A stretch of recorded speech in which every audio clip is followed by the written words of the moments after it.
But the showers and thunderstorms that moved through the Twin Cities this morning were relatively short in duration, though as you can see, they're very small, and their slow eastward movement would allow for some brief heavy downpours depending upon your locality. A live look now at the Weather Watch color radar is showing scattered showers from the Eau Claire area back into northern Washington County, a few showers up around Elk River into northwestern Anoka County, more showers down around Dakota County. So in and out of the showers all afternoon is the story. As a matter of fact, showers and thunderstorms are in the forecast through tomorrow.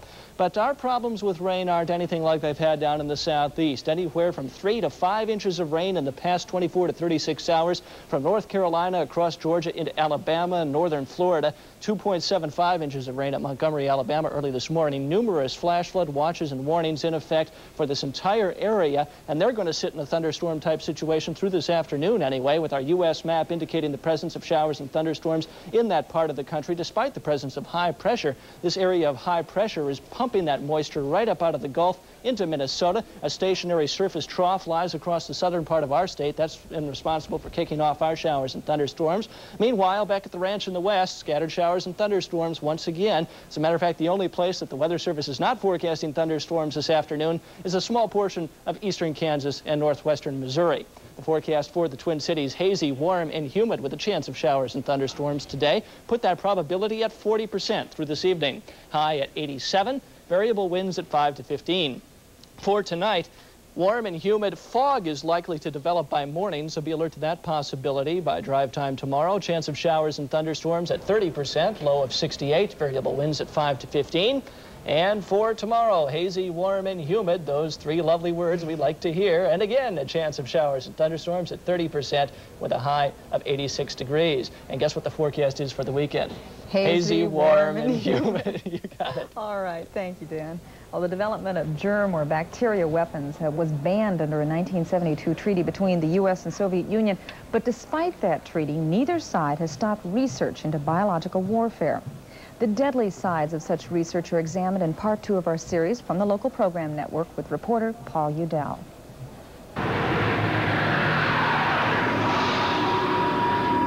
There is a building in America no one has been allowed to enter for 13 years. It is Building 470, Fort Detrick, Maryland. It is contaminated with anthrax, one of the deadliest diseases known. Building 470 used to be the center of America's germ weapons program. In 1971, after the U.S. announced it was going out of the biological weapons business, base officials sealed the structure. They believe anthrax is still alive, embedded in the concrete. In 1984, at a building just a few hundred yards away, the military once again is working with the deadliest diseases known. At the U.S. Army's Medical Research Institute for Infectious Diseases, scientists are studying rare germs with exotic names like Korean hemorrhagic fever, Rift Valley fever, and anthrax. Development of germ weapons is banned under a 1972 treaty with the Soviet Union. But in 1975, the U.S. government was forced to destroy stockpiles of biological weapons still intact 3 years after the treaty was signed. The Pentagon claims all biological warfare research these days is defensive. Well, an arms race is beginning in the area of biological weapon systems, and DOD can call it defense, but the fact is when they have the weapon, which is the biological agent, the vaccine, and the dispersal system in their hands, they have an offensive weapon. We have a responsibility to ensure protection and medical defense.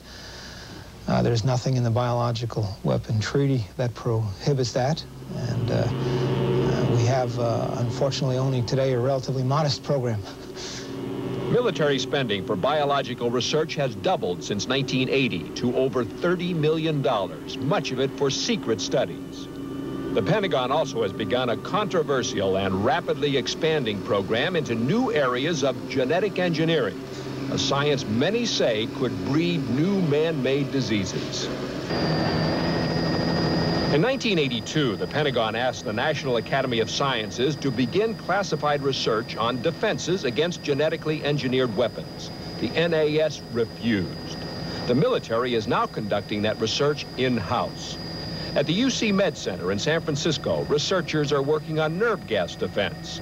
At the Navy's Biosciences Lab in Oakland, scientists are studying the genetics of bubonic plague. Even America's Nuclear Weapons Lab in Livermore has a government-sponsored bioengineering program. I don't think the Department of Defense should have genetic DNA engineering contracts all over the United States. I don't think it's appropriate for the Department of Defense, the military, to be developing or doing research on biological weapons, germ warfare. As the new technology moves forward, so do the odds it will be used to create new weapons. In fact, genetically engineered weapons may already be in the hands of our adversaries. Now, U.S. defense experts say that Soviets have regularly used biological weapons against their enemies. Tomorrow we'll examine an instance where the Soviets may have become victims of their own germ weapons. 3 perfect 10s add up to a silver medal for the U.S. women's gymnastics team. Tony Parker has that story coming up next.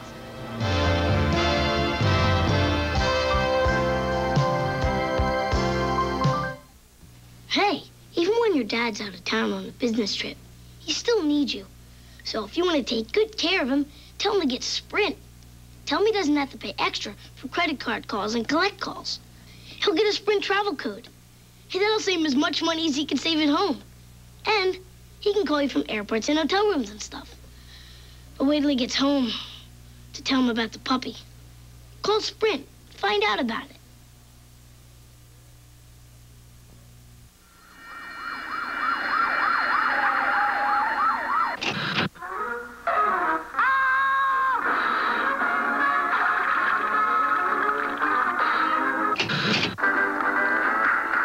Family entertainment these days leaves a lot to be desired. But for 20 years, the Twin Cities has been blessed with an extraordinary alternative. Support the Children's Theater with your attendance this season. Please don't wait until next season. Well, the United States athletes picked up 2 gold, 2 silvers, and a bronze medal in yesterday's Olympic competition in L.A., giving the Americans now a total of 29 medals so far, 16 more than second-place China. The U.S. total includes 18 gold medals for first place. The silver medal won by the women's gymnastics team was a disappointment, considering they scored 3 perfect 10s, including this on the uneven parallels by Julianne McNamara. Julie also scored a 10 on the floor exercise. Mary Lou Retton got the other 10 on the unevens. Romania took the gold by 1 point. Steve Haig won the U.S. gold in first place in cycling. Lenny Nitz of Sacramento, California took the bronze, and Steve Frazier won the first gold ever in Greco-Roman wrestling. Jim Martinez of Brooklyn Park won his 2 preliminary bouts, but Dan Chandler of Minneapolis was eliminated yesterday. Well, we all have them. It was one of those days for the Twins yesterday, especially for pitcher Mike Smithson, who was beaten 5-1 by the Seattle Mariners. Smithson, who goes 6 feet 8, was big enough to admit that yesterday he just didn't get with it. For instance, in the third with the bases loaded, the big right-hander just stood and watched as Tuffle and Hatcher went to get the ball and couldn't make the play because first base was unattended. The next batter bounced one to Smithson, who tried to flip it to home plate right here with his bare hand, but he didn't grab the handle and another run scored. Smithson had 2 errors, the other on a pickoff throw that sailed past Hatcher on first base. Now that loss, coupled with California's 6-4 win over Oakland, shaved the Twins' lead over the Angels to just a half game with that big 4-game series starting tonight in Anaheim. The White Sox beat Boston 4-3, or 5-3, I should say, and are 4 games out of first place. Chicago Cub pitcher Lee Smith had a day like Smithson's yesterday. He, too, failed to get a grip on things here. The fireballer tried so hard to throw that changeup that he let the ball go too soon. The pitch was called a ball, not a balk, and Lee managed to survive and get credit for the victory in relief. Now, it came down to the bottom of the 9th inning with the bases loaded for the Cubs, and Jody Davis hit a fly ball to medium center field, and Henry Cotto raced home well ahead of the throw to get the Chicago a 5-4 win and give them a half-game lead over the Mets in that tight race in the National League East Division. With 2 more names added to the Vikings' growing list of preseason casualties, center Jim Huff and guard Brent Boyd both had arthroscopic surgery on their left knees yesterday. They'll be out perhaps for about 3 weeks. Neither is considered serious. And golfer Doug Martin, not our football player, a top qualifier at the U.S. Junior Amateur Tournament at Wayzata Country Club, edged this young man, Ken Tanajawawa, by 1 stroke in yesterday's medal play. Martin is from Ohio. Chris Daniel here of Fosston, Minnesota, failed to qualify for match play. There are 2 rounds of match play today, morning and afternoon. The finals are on Saturday. Martin won the medal with a 1 under par 145 yesterday. The only Minnesota qualifier was Brad Girovadina. He was 4 strokes under the cut with a 152. Okie dokie. Thank you, Tony. Hugh Hefner's Playboy mansion is going preppy. The 72-room masterpiece will be turned into a college dorm co-ed, of course. Playboy officials want to donate the $3 million Victorian-style mansion to the Art Institute of Chicago as housing for 50 students. Well, the mansion has all the necessities for today's student, including steam room, bowling alley, indoor pool, waterfall, and underwater bar. The only trademark that will be missing, the Playboy bunnies. Things have changed a lot since I was in college. Well, that's it for us today. We hope you'll join us again tomorrow. Have a good afternoon.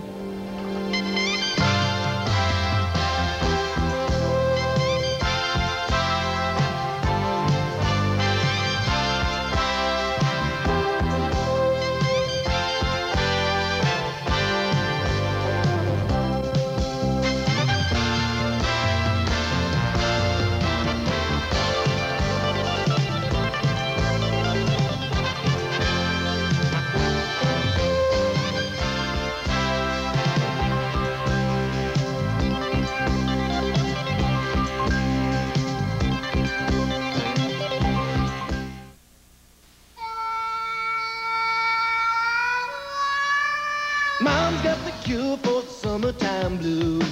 Nestle Toll House Pan Cookies and Ice Cream. A summer treat you bake in a pan in 20 minutes with Nestle Toll House morsels. Cool, easy, yummy, fun. Nestle Toll House Pan Cookies and Ice Cream. Mom's got the cure for the summertime blues. Oh, shopping's all done, honey. Oh, thanks. Walter, are you crazy? Look what you paid for this 4-pack of bathroom tissue. It's the Scott Tissue 4-pack. But it costs more. But